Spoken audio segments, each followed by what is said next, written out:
আজ শেয়ার করব ভাইরাল একটা রেসিপি কাচের পায়েস। ঘরে থাকা অল্প কিছু উপকরণ দিয়েই দারুণ মজাদার এই রেসিপিটি তৈরি করে নেওয়া যাবে। খেতে কিন্তু অসম্ভব মজাদার। এটা তৈরি করে পরিবেশন করলে সবাই কিন্তু জানতে চাবে কিভাবে তৈরি করলেন এত মজাদার একটা রেসিপি। আসসালামু আলাইকুম, আমন্ত্রণ জানাচ্ছি আজকে এপিসোডটি দেখার জন্য। আশা করছি কাছে দূরে সবাই অনেক বেশি ভালো আছেন। ভেতরটা নরম তুলতুলে এত মজাদার রেসিপি দেখতে হলে সাথে থাকতে হবে শেষ পর্যন্ত। তো রেসিপিটি তৈরি করার জন্য আমি 1 কাপ পরিমাণ সাবুদানা নিয়ে নিলাম। ঝরঝরে যে সাবুদানাটা পাওয়া যায় ছোট আকারে, সেটাই নিয়ে নিলাম। একটু ঝেড়ে বেছে পরিষ্কার করে নিয়েছি। তারপর একটা স্ট্রেনার নিয়ে নিয়েছি। স্ট্রেনারের মধ্যে পানি দিয়ে দেবো। পানি দিয়ে যতটুকু ভিজে ঠিক ততটুকু করে নিলেই হবে। খুব বেশি সময় ভিজিয়ে রাখার কিন্তু দরকার হবে না, তাহলে একেবারে গলে যেতে পারে। এভাবে করে হালকা পানির মধ্যে দিয়ে দিয়ে আবার উঠিয়ে নিতে হবে এবং তারপর স্ট্রেন করে রেখে দিতে হবে যাতে বাড়তি পানিটুকু ঝরে যায়। দেখেন অনেকটাই নরম হয়ে গেছে, তবে কয়েকটা সাবুদানা দেখা যাবে কিছু শক্ত আছে। এটা কিন্তু যখন আমরা দুধের মধ্যে সিদ্ধ করে নেব তখনই খুব সুন্দরভাবে রান্না হয়ে যাবে, তৈরি হয়ে যাবে। তো এই মজাদার রেসিপিটি একবার কিন্তু ঘরে তৈরি করে নিতেই পারেন, এটা কিন্তু আমার অনুরোধ থাকবে। তো একটা মিক্সিং বোল নিয়ে নিলাম, এখানে সাবুদানা ভিজানোটা নিয়ে নিলাম এবং 1/4 কাপ পরিমাণ চিনি দিয়ে দেব। এখন খুব ভালোভাবে মিক্স করে নিতে হবে। এই মিক্স করাটা খুব ভালোভাবে করে নিতে হবে, যেহেতু সাবুদানাটা একটু নরম হয়ে গিয়েছে। এখন চিনির সাথে ভালোভাবে মিশিয়ে নিতে হবে। তো ছোট থেকে বড় সবাই কিন্তু অনেক পছন্দ করবে এই সাবুদানার মিষ্টিটা। আর এটাকে কাচের পায়েস বলা যায় কারণ এটা তৈরি করার পর স্বচ্ছ ট্রান্সপারেন্টের মতো মনে হয় এই জন্য। তো এইভাবে করে ছোটো ছোটো অংশে প্রথমে আমরা ভাগ করে নেব।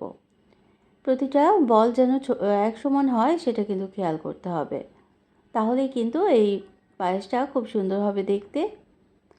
যদি সবগুলো বল খুব বেশি একরকম হয়, তো খুব বেশি বড় এবং খুব বেশি ছোট করার কিন্তু দরকার নেই। খুব বেশি ছোট করতে গেলে একটু সময়ও লাগবে বেশি, আর ভেঙেও যেতে পারে তৈরি করার সময়। তো সবগুলো এভাবে ছোট ছোট অংশে ভাগ করে নেওয়ার পর আমরা আবারও সেট করে নেব। এজন্য হাতে ঘি মেখে নিয়েছি, একটু স্টিকি হয়ে যাবে, আর এজন্যই হাতে ঘি মেখে নিয়ে বলগুলোকে সেট করে নিতে হবে। সবগুলো বল এভাবে মসৃণ করে তৈরি করে নিতে হবে। এটা কিন্তু দেখেই বুঝে নিতে হবে আমি কিভাবে করছি। তো এই পর্যন্ত যারা দেখলেন একটা লাইক দিতে ভুলে গিয়েছেন, অবশ্যই কিন্তু একটা লাইক দিয়ে দিতে পারেন।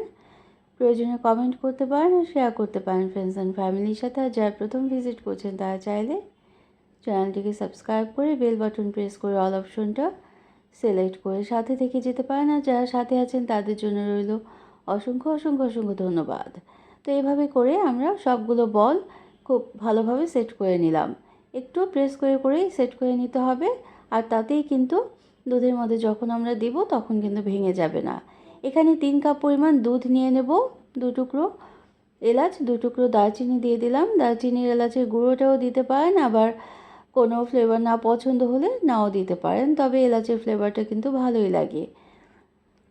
তো এখানে আধা কাপ পরিমাণ গুঁড়ো দুধ দিয়ে দিলাম এবং চিনিটা যার যার রুচি অনুযায়ী পছন্দ মতো দিয়ে নিতে হবে। আমি এখানে 1/4 কাপ পরিমাণ চিনি দিয়ে দেব। তো চিনি আর দুধের পরিবর্তে কনডেন্স মিল্কটাও ব্যবহার করে নিতে পারেন, তবে অবশ্যই কিন্তু এই দুধটা দেওয়ার চেষ্টা করবেন, তাতে কিন্তু এই পায়েসের স্বাদটা অনেকটাই বেড়ে যাবে। তো এই কাচের পায়েসটা এই জন্যই বললাম যে এটা তৈরি করার পর প্রতিটা বল কিন্তু স্বচ্ছ কাচের মতো দেখতে দেখা যায় এই জন্য। এখন একটা একটা করে বল কিন্তু দিয়ে দিতে হবে, সব একসাথে দিলে ভেঙে যেতে পারে। চুলার ফ্লেমটা বন্ধ করে আমি সবগুলো বল একটা একটা করে দিয়ে নেওয়ার পর তারপর চুলার ফ্লেমটা জ্বালিয়ে দিয়েছি এবং জাল করে নিতে হবে প্রায় 15 থেকে 16 মিনিটের মতো। খুব বেশি সময় কিন্তু জাল করে নিতে হবে না, তবে 15 মিনিটের কম জাল করলে কিন্তু শক্ত থেকে যেতে পারে ভিতরে, এটা কিন্তু অবশ্যই খেয়াল করতে হবে। তো নিচে কিন্তু হালকাভাবে নেড়ে দিতে হবে, বলগুলো দেওয়ার পরে নিচে লেগে যেতে পারে, এটা কিন্তু খেয়াল করতে হবে নিচে যেন লেগে না যায়। হালকাভাবে এভাবে করে নেড়ে দিতে হবে, খুব বেশি জোরে নাড়ানাড়ি করার কিন্তু কোনোই দরকার নেই। তো 15 মিনিট ফুটিয়ে নেওয়ার পর এলাচ এবং আস্ত দারচিনি 2 টুকরো আমরা কিন্তু উঠিয়ে ফেলে দেব এবং দুধের কনসিস্টেন্সিটা কিন্তু এরকম পাতলাই থাকবে, কারণ এটা পরিবেশন করার পর অনেকটাই ঘন হয়ে যাবে। তো 3 কাপ দুধের জন্য আমাদের 1 কাপ সাবুদানার মিষ্টি কিন্তু যথেষ্ট হয়েছিল। আর অনেকগুলো সাবুদানার মিষ্টি কিন্তু এভাবে তৈরি করে নেওয়া যেতে পারে মাত্র 1 কাপ সাবুদানা দিয়ে। তো দেখলেন তো কত মজাদার একটা রেসিপি, একেবারে নতুন একটা রেসিপি। এটি কিন্তু বাসায় তৈরি না করলে একটু ভুল হয়ে যাবে। অনেক মজাদার, অনেক স্বাদের একটা রেসিপি, দেখে নিতেই পারেন, ঠিক এভাবে করে নিতে পারেন। আমি একটু হাতে প্রেস করে দেখে নিলাম সিদ্ধ হয়েছে কিনা ঠিকভাবে। হ্যাঁ, খুব সুন্দরভাবে নরম হয়ে গিয়েছে 15 থেকে 16 মিনিট জাল করে নেওয়ার পর লো মিডিয়াম আঁচে। তো আমরা এখন পরিবেশন করে নেব। দেখেন ভিতরটা কিন্তু খুব সুন্দর নরম তুলতুলে, একেবারে মুখে দেওয়ার সাথে সাথেই মিলিয়ে যাবে এই মজাদার মিষ্টিটা। তো পরিবেশন করে নেব আমরা এখন। একটু পাতলা অবস্থাতেই পরিবেশন করে নিতে হবে, তাতে কিন্তু পরবর্তীতে এটা ঘন হয়ে যেতে পারে। তো খুব বেশি ঘন করে কিন্তু জাল করে নেওয়া যাবে না, আবার খুব বেশি যেন পাতলা না থাকে এটাও কিন্তু খেয়াল করতে হবে। তো এটা পরিবেশন করার জন্য খুব বেশি উপকরণের কিন্তু প্রয়োজন হবে না। আমি হালকা কাঠবাদাম কুচি দিয়ে পরিবেশন করে নেব। চাইলে কিন্তু পেস্তা বাদাম কুচিটাও দিয়ে নিতে পারেন, তবে যদি একটু বাদাম কুচি দেন সেটা কিন্তু মুখে লাগলে অনেকটাই ভালো লাগবে খেতে, এই জন্য অবশ্যই উপর দিয়ে বাদাম কুচি দিয়ে নিতে পারেন। তো নিত্য নতুন এরকম অনেক রেসিপি দেখার জন্য চ্যানেলটাকে সাবস্ক্রাইব করে সাথে থাকতে পারেন। আর যারা সাথে আছেন তাদের জন্য রইল অসংখ্য অসংখ্য ধন্যবাদ। তো এটা কিন্তু ঠান্ডাও পরিবেশন করে নিতে পারেন, আবার গরম গরমও খেতে পারেন।